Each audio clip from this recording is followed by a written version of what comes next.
What an honor, guys. Casper and Dennis here for Submission Radio with Team CKB, the four horsemen, so to speak. All the greats, Eugene Bareman, Andrei Paulet, Frank Hickman, and Mike Angove. Massive, massive honor, guys. We're just around the corner from UFC 305. Another CKB event, right? A lot of boys on the card. Before we talk about, the main event, I just want to kick this off. Dan Hooker, 10 years in the UFC. I want to hear everybody's first memories of Dan Hooker. How did you guys all meet the man, the myth, the legend? Oh, mate. One, he refused me in a door many years ago. He knocked you back when he was a bouncer. After I retired. Yeah, Huge wants me to hold the mic. Next introduction was when he came into City Kickboxing and kicked me in the head, which is the first time I'd been kicked in the head in about 5 years. So, welcome from Hooker. Yeah.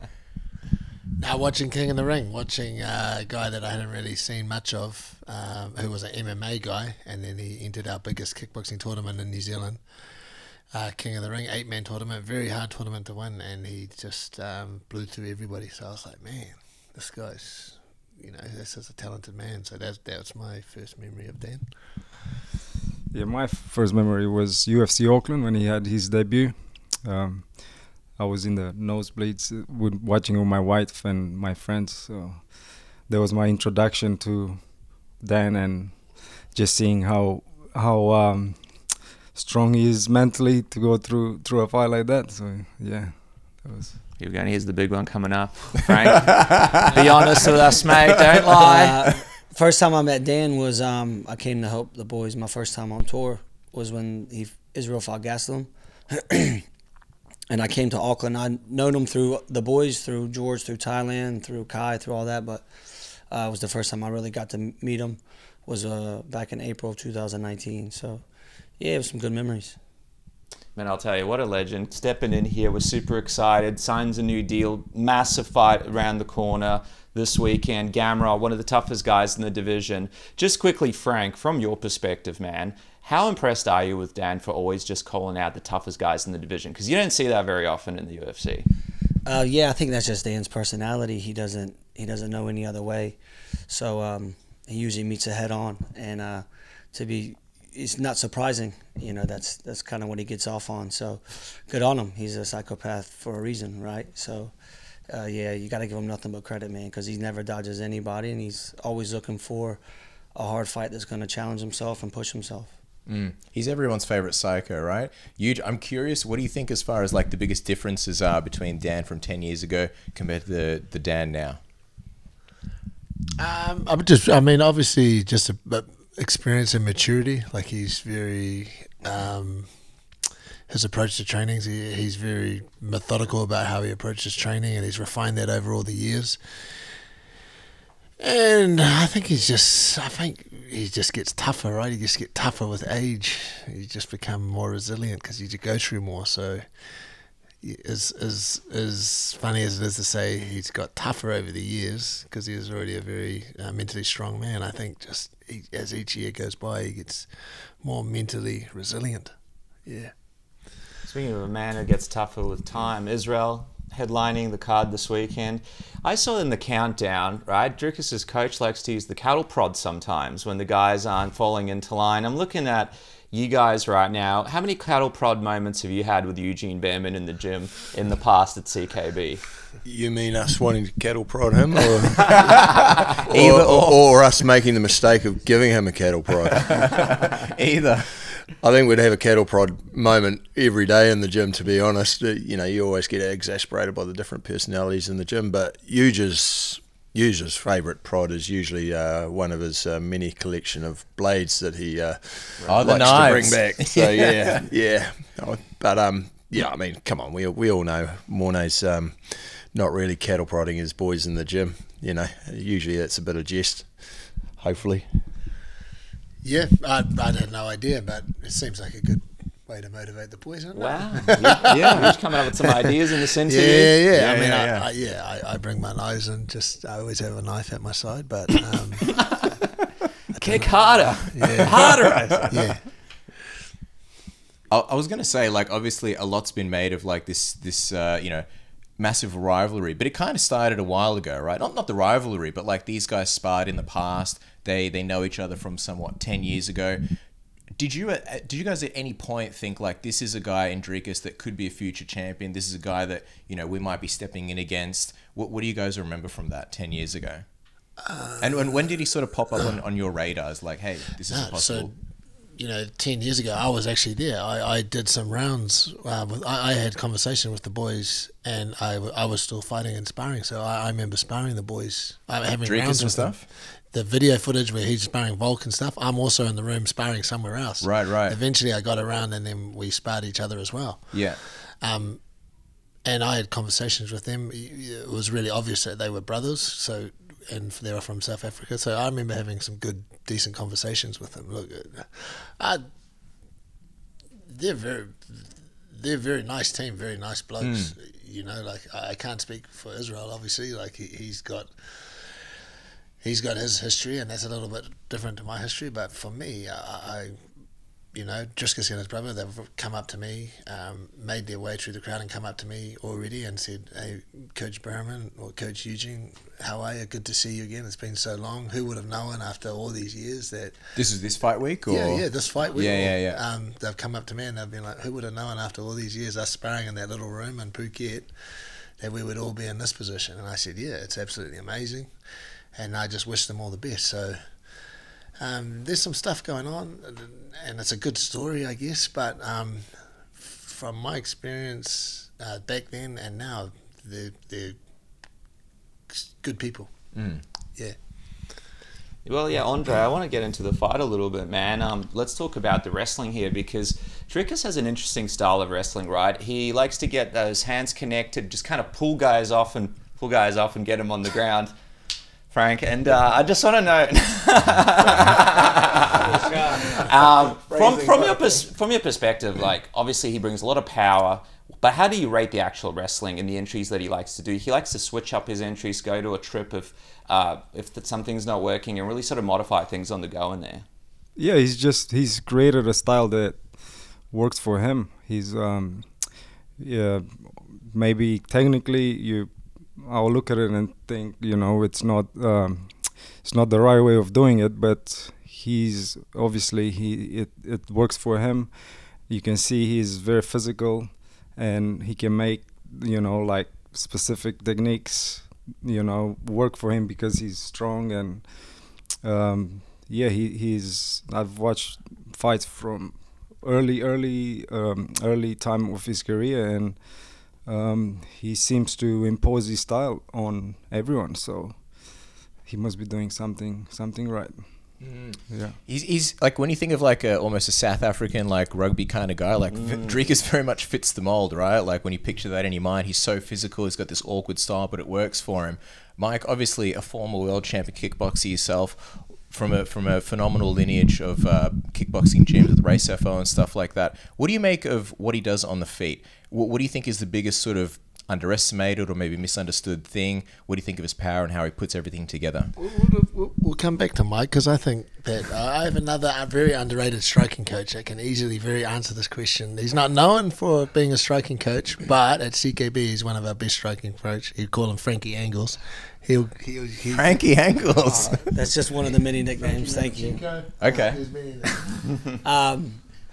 Yeah. So from what I've seen is just like kind of go off the back of what Dre said with his wrestling. It's not the most like polished and the most like jazzy and finesse, but it works for him and it gets it done, and he can close distance well, and he can try to get his hands on you quickly, and he does a very good job of awkwardly mixing it up well and making it work. And if somebody's 22-1, I believe right now, or 22-2 is his record, he's doing something right. He can change levels, like the way he changes levels sometimes in the fights. He'll be up, boom, straight down there. For a big guy like that, are you impressed with the kind of movement he's able to accomplish in that octagon at such a quick pace? And like blast doubles, it's like most people go for the cage. He's like one of the few guys that just like straight in the center, right?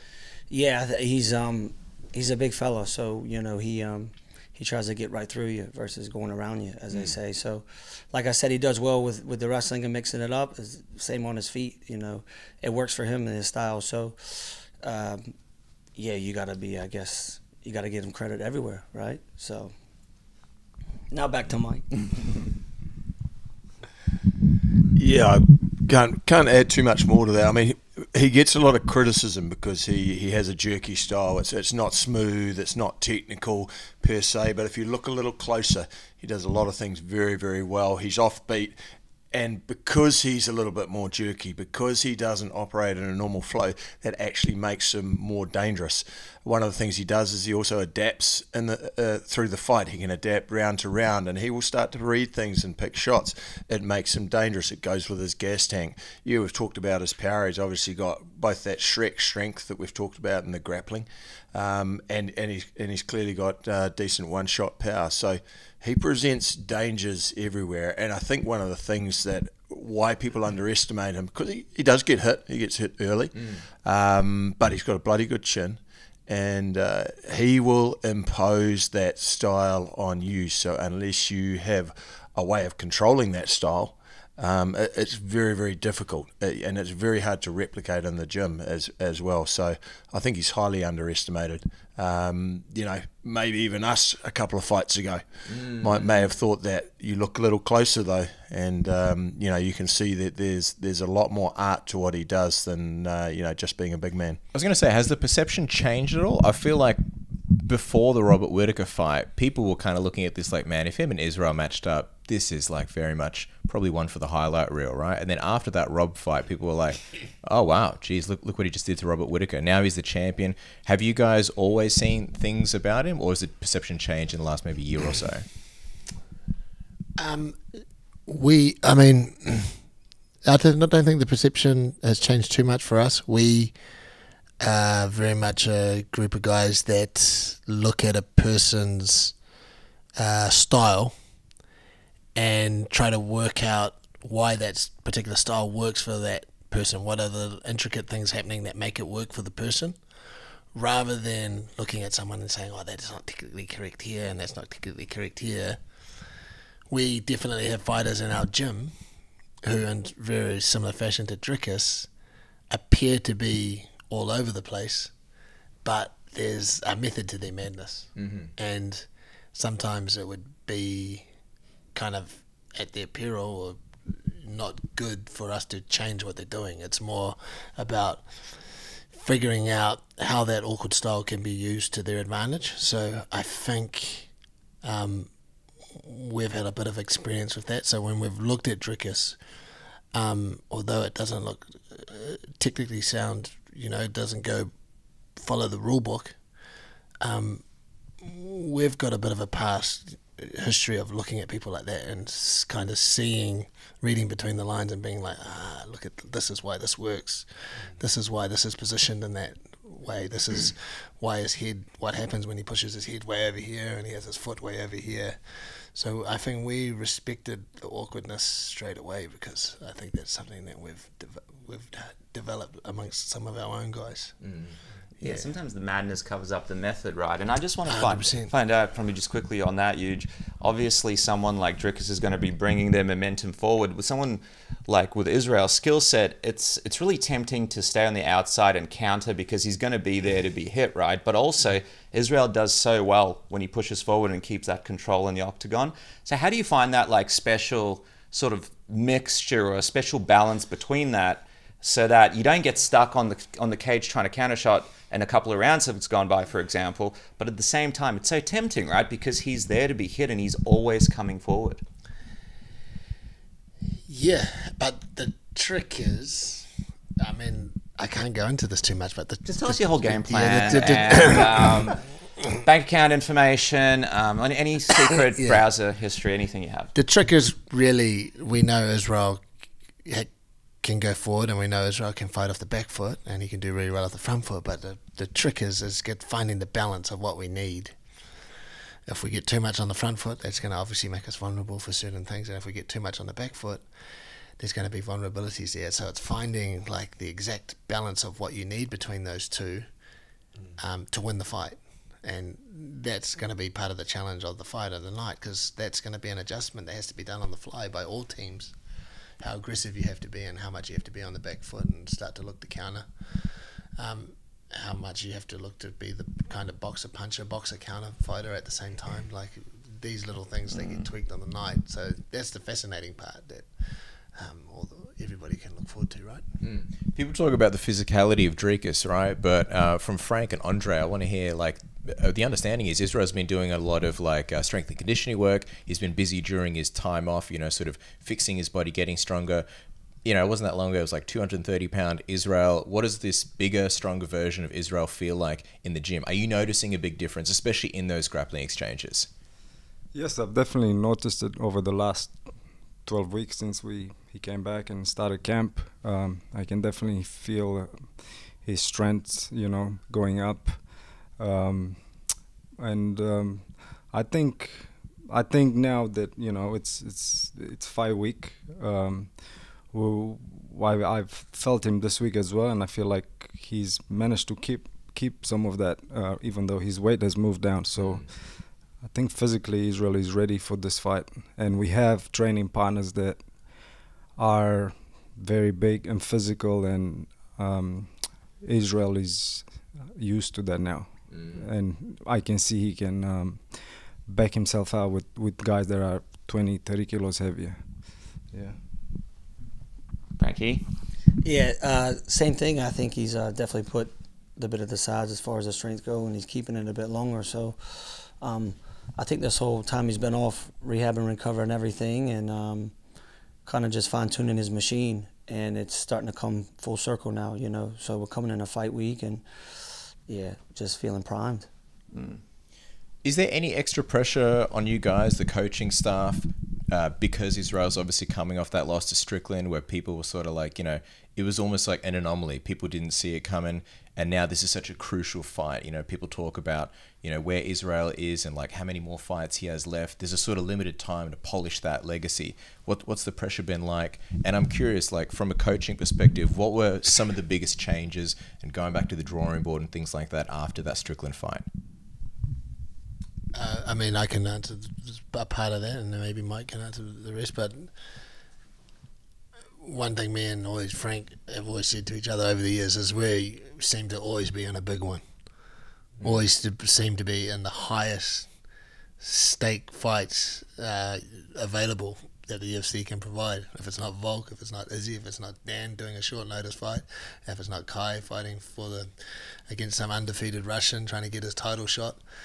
It just never stops. So, like, it's a funny old thing. You just learn to live in the pressure.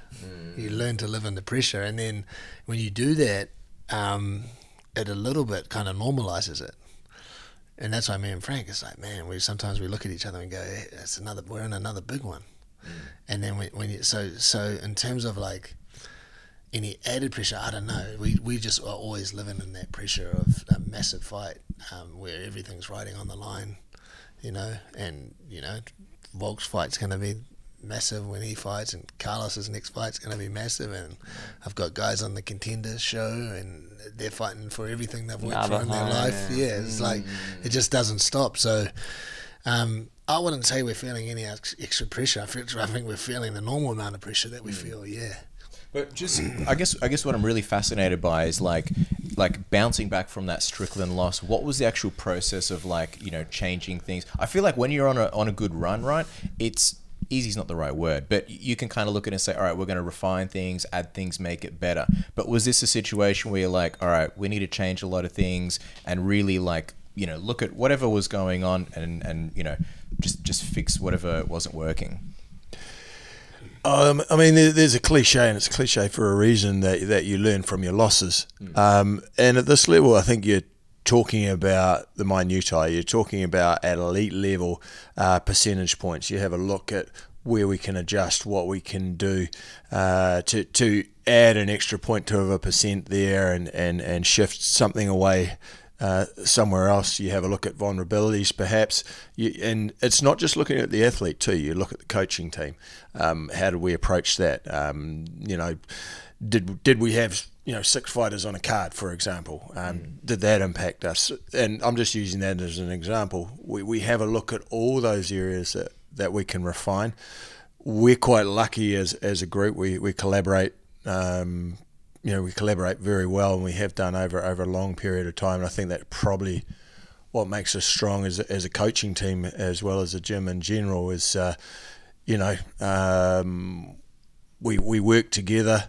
We minimise the ego as much as we can, and you know, and there's no, shame's not the right word, but there's nothing to discourage you from expressing an opinion or disagreeing or saying, hey, maybe I could have got that better, because we're all looking to eke out those small differences that make a change.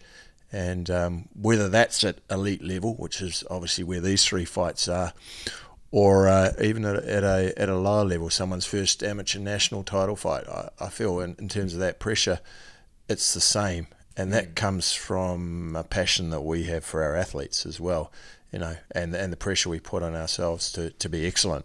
You know, it's not just the athletes, it's the coaches as well. So that's my take on it. And I know you guys, it's not just about, say, the training room or, you know, strength and conditioning, things like that. You look at everything and like how an athlete is performing, feeling, you know, the mental side of it. The break that Israel's taken, right? The longest in his UFC career after being one of the most active champions or fighters in general. In hindsight, how necessary do you think that break was? Do you think it needed to come sooner? Frank, you're going to be taking this one. And what sort of changes have you noticed, you know, since Israel's comeback, sort of, I'm guessing, rejuvenated and healed, right? Yeah, I think when you have somebody who performs at the level he does for so long, he's used to stuff, you know, he's used to adjustments, he's used to making, the right decisions.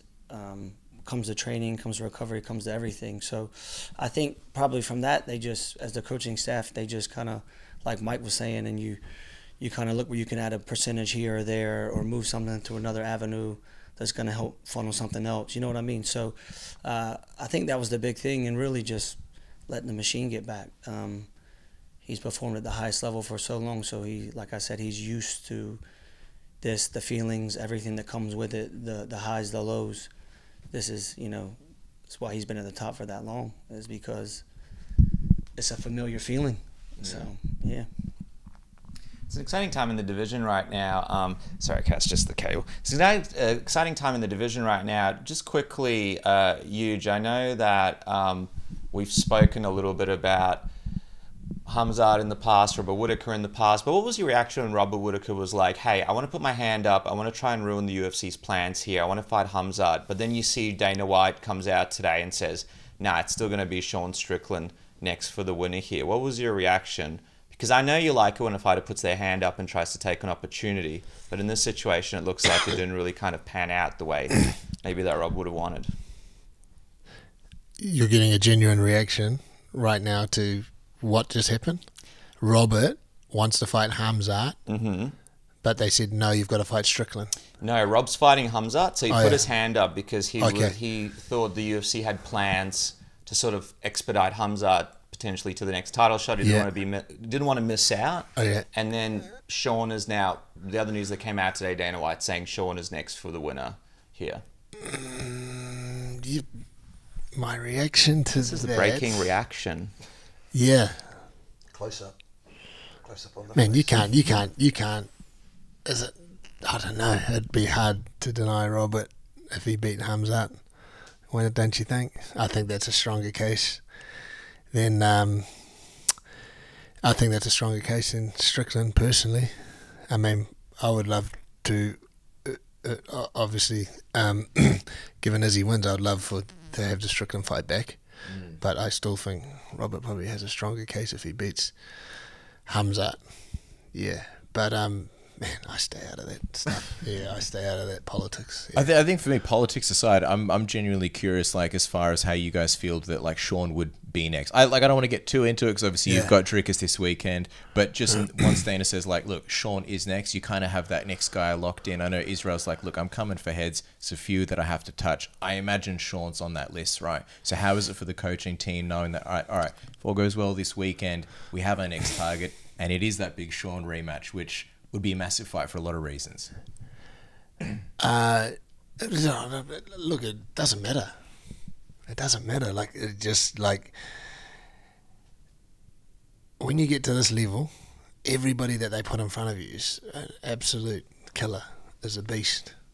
Whether it's Sean, Dricus, it doesn't matter who it is, Cannonier, Costa, they're just all, you know, like we do the same thing. They put a guy in front of us, we look at them and we go, and we look at them, and then our first immediate reaction is like, man, how are we ever going to do this? The guy in front of us is an absolute beast, because they all are. And so you get startled. You get like, man, how are we ever going to beat this guy? You know what I mean? And then we quickly, you know, we get into our studies and we start remembering, you know, that we have a fighter in front of us too, who's at one of the best in the world, and we just start going to work. But it doesn't matter. It doesn't matter. Whoever they put in, whoever they think deserves it. Dana White, he might say something, but Dana White, as we all know, has been known to change his mind, so that's never really a sure thing. So get this fight out of the way, put someone else in front of us, and then the boys will just go to work. Just quickly, how crucial do you think this one is for the legacy? Obviously, between Israel and Dricus, they have their personal reasons for, you know, wanting to beat each other, but at the end of the day, the win's sort of the most important. And like I sort of touched on earlier, like Israel's been pretty clear about the fact that he's not going to be here forever. He's sort of past that halfway point. How crucial do you think this one is for the legacy, as we're sort of adding those polishing touches to it? I think it's a personal important fight for Israel. I mean, to win the title for the third time, no one has ever done it. But I think Israel just, you know, he's fought all the best in this weight division, and there is a new puzzle in front of him, and he wants to solve this puzzle too. Dricus is a new fighter that came in this new generation, out of. So I think Israel wants to, you know, take care of this and really cement his legacy by beating Du Plessis. So I think it's just looking at Israel through camp and his intensity in this camp. He is definitely an important fight for him. And whenever Israel, you know, is having a fight like this, and I see that in his eyes, I'm excited and looking forward to it. When was the last time you saw that in his eyes, you reckon, Andre? I would say, from memory, Paulo Costa in Abu Dhabi. Oh, wow. Yeah. All right, well, as we wrap up, Frank and Mike, I just want to finish out on Kai Kara-France. Big return, man. Steve Ercik fight, potential fight of the night, written all over it. What's it mean for you to be able to be a part of Kai's journey back into the octagon in such a pivotal fight with Steve Ercik? Yeah, I'm very excited for Kai to make his kind of comeback and get back in there. And it's still an Anzac country, you know. I mean, it is Australia, so it's a bit more shit than New Zealand, but it'll be all right. There he is. I mean, he sweated out the real Frank Hickman. I mean, He's just like, I'm taking the mic back. yeah, purse in the middle of nowhere, but other than that, yeah, I mean, I'm excited for the kid. I think his energy's been good since I've been over at the gym. You know, he's excited. You know, he's got the family and all that, you know, coming to support. So he's itching. He's looking forward to getting back. He's fighting a great competitor, a former guy who fought for the belt, who I thought could have arguably won that fight if it had went his way, you know. So he's very talented, Steve. He's a local boy, so that makes it a bit more exciting if you come to somebody's backyard. And yeah, I know he's been working on a lot of great stuff with the coaching staff and guys in the gym. So just seeing him being able to showcase his skills again in a place that gets really loud, like the Rack. You know, they always have a great crowd, so it's going to be loud in there. And I think, you know, Kai usually rises to the occasion for the most part, if not all the time. So this is going to be a great fight for him. And yeah, I think, like we all said, just looking forward to seeing him getting back in there. Mm-hmm. Heel Hickman is the best Hickman. Are you boys just going to hang outside cage side at this point? Like, there's almost no point of going back. Yeah, it's just easier. To main. Do you walk back, or are you just like, we'll catch you here, we'll just wait out by the side of the cage? Yeah. Yeah, I guess, yeah, sometimes we have to do that. We're kind of used to doing that in our own fight nights, where we may have 8 or 9 fighters on at the night, but it always depends on TV production, etc. But yeah, sometimes we need to take up a camp. But just on the answer, and it applies to Kai and to Izzy in a lot of ways as well. Steve Erceg's a guy who's come up and looked really great every time he's had to step up. So has Dricus. He stepped up. He showed that ability to step up every time he has a more difficult fight in front of him. And part of the legacy that we talked about before is when you've been around a while, what actually marks your greatness is not just beating and overcoming your generation, but it's actually overcoming and finding a way to develop as a fighter and overcome the next tier, the next lot of young savages coming through. Stephen Erceg, when he takes time away from his Dungeons and Dragons and his computer games, I mean, come on. And Dunder Mifflin. Yeah, you know, he's a savage and he's a sniper, and he looked great against Pantoja. So Kai has a massive challenge in front of him, and you know we have to have a look at that really closely. And I think Dricus is very much in that category. He stepped up. He's made the mark. He's found a way to get better with every fight. And you talk about legacy. He is again one of those next tiers that Israel has to go through and actually cement his greatness. It's beyond just lapping the division. It's how do I deal with the young savages coming up, and I think that's where both those fights are at. Cool. Well, Eugene, we apologise for ruining your bed. We appreciate you guys joining us on the world's smallest couch, City Kickboxing, one of the best gyms in the world, and of course, Bangtown MMA, man. Congratulations, Frank, for everything that you and your brother have accomplished as well. Incredible Biggest gym in the world. Biggest gym in the I world. always just see like superstars there. I'm just, you know, all the celebrity sightings. Printing money in Phuket, brother. Yeah. Incredible what you guys have accomplished. Thank you so much, $30,000 gentlemen. Rolex. $30,000 Rolex. Ty Ric Flair over here. You don't see none of us with a $30,000 Rolex comp. Hey, we're all literally basking. Do you know that his shoes cost more than our house? Yeah. Anyway, fellas, we appreciate you, and it's a real honour to get a chance to pick your minds ahead of one of the biggest weekends here in Australian sport. Thank you so much for letting us sit on your bed, Huge, and potentially ruin your night's sleep leading into the big fight. Thank you so much, fellas. Appreciate it, boys. Thank you. Thank you.